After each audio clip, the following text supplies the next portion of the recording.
Hello everyone, AmyR here with Prairie Paper and Ink. Welcome to my 9th video using my all-time favorite stamp set. This is the Simon Says Stamp Beautiful Flowers stamp set.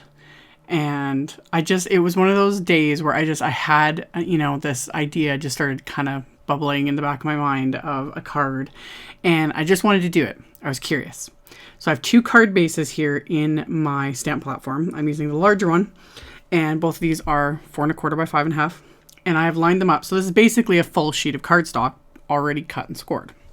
So I lined them up, and then I lined up this great big floral image kind of along the bottom here, and then I'm going to ink up this stamp with VersaFine Clair Nocturne ink and stamp it onto the card front. So I was curious to see how this would look.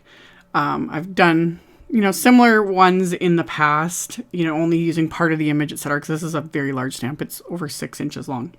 But I was curious to see, can I do 2 in 1 basically? And I am proud to report, yes.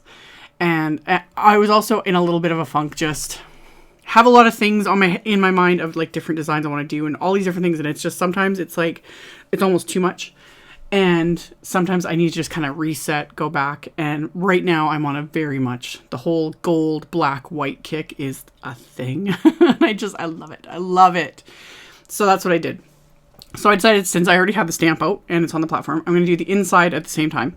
So I flipped both of those card bases over. And then this time I'm inking the stamp up with Delicata Golden Glitz ink, which is also just gorgeous. Absolutely gorgeous. And when I stamped this, I was like, oh, that could have been the outside of the card too.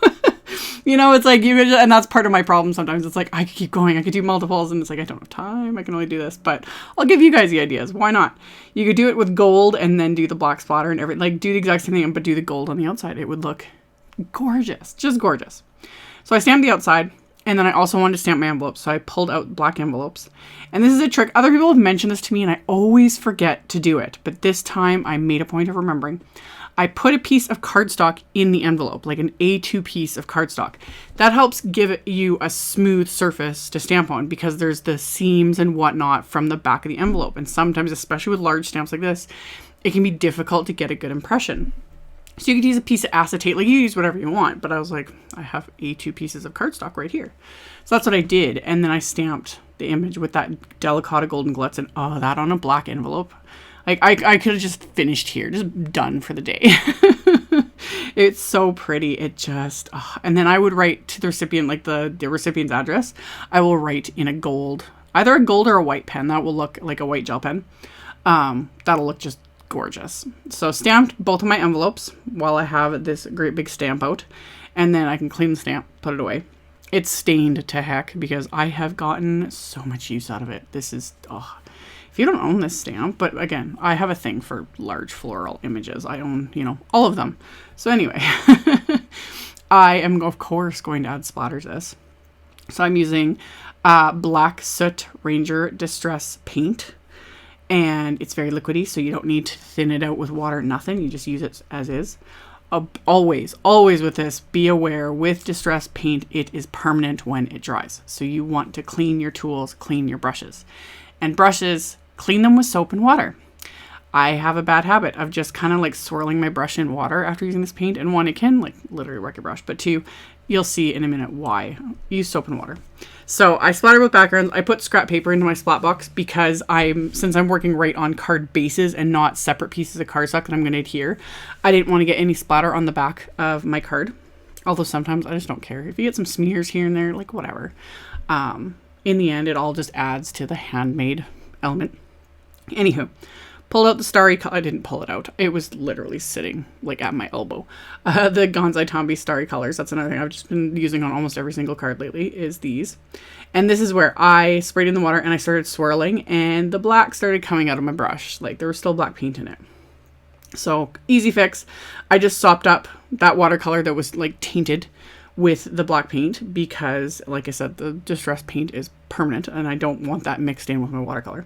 So I just sopped it up with a tissue, wiped off my brush, and it's good to go. But with the distressed paint, and especially black soot, because it's black, wash your brush with just a quick swirl with soap and water and it'll be good to go, because otherwise you're not getting it out. So mixed up 3 different colors of the gold just to get the shade I wanted, and put that onto just an acrylic block so I can add, of course, some gold splatter.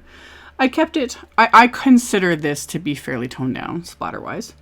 But also because these cards are this is what I call a clean and simple card. Even though I got splatter and I'm going to add some bling and some glitter and whatnot. It's still like, it is a 1-layer card. I'm not adding, you know, I had pattern paper pulled out. I was going to stamp and heat emboss sentiments and do like all these, like my normal things. But I forced myself to kind of tone it back because I really liked how just that image stamped in black on the white cardstock with the splatter looked. So I took some gold. This is Tonic's Gold Dust Glitter cardstock, and then some Simon Black cardstock. Cut them down, and I'm just running them through my little Xyron X sticker maker. So it's just putting adhesive on the back of all these pieces. And then I ran them all through my die cut machine using the Painted Thanks wafer die. This came out eons ago. I use this one regularly. There's the Hello, the Hugs, etc. I love all these wafer dies. So I die cut this multiple times from the black cardstock and then the gold glitter. And since it has that adhesive on the back, all I have to do is peel off the backing, and then I can just stack all these layers together. So I have 2 layers of the black and then topping it with that gold glitter die cut. And then I can just peel off that backing and stick this on the card. And I had stamp sets set out. I had everything pulled out and ready. I was going to add, you know, this, and then I was going to add a heat emboss sentiment, and then I was going to add, you know, strips of pattern paper and all these things. And just, I backed right off of that because I really liked just how this looked with the image, the splatter, and then just the sentiment, you know, just keep it at that. Sometimes it's great to add more. Sometimes I add everything but the kitchen sink, and I'm totally okay with that. And other times it's like, no, more is more. This is good. I'm happy with it. So I did add one little more bit of bling because, again, I'm obsessed with them. These are the golden oval gemstones from Nouveau. Because they're pretty and they're different. Like, I just really like them. So I only put 3. I didn't put 20 or whatever on each card. And adhered them into place with craft tacky glue. Just kind of picked them up with my jewel picker and then fiddling with them. So I kind of got them because, again, I have those OCD tendencies. These need to be straight, you know, like straight up and down. And ovals are the hardest for me to line up, whether it be a die cut oval or these oval gemstones. Me and ovals don't always get along. But I made them work for this, and they're just pretty. And I've got these 2 thank you cards with matching envelopes that are just classic and kind of timeless and pretty. And I'm really happy with them. So I hope you guys enjoyed this video. And as always, I will have links below the video. I'll have a link to my blog post. I'll have a supply list with links to everything. If you want to check that out, it'll be in the description box below the video. Thank you guys so much for watching, for subscribing, for thumbs upping, for commenting. I'll have some videos here that you can check out if you haven't seen them. And I will see you all very soon in the next one. Bye.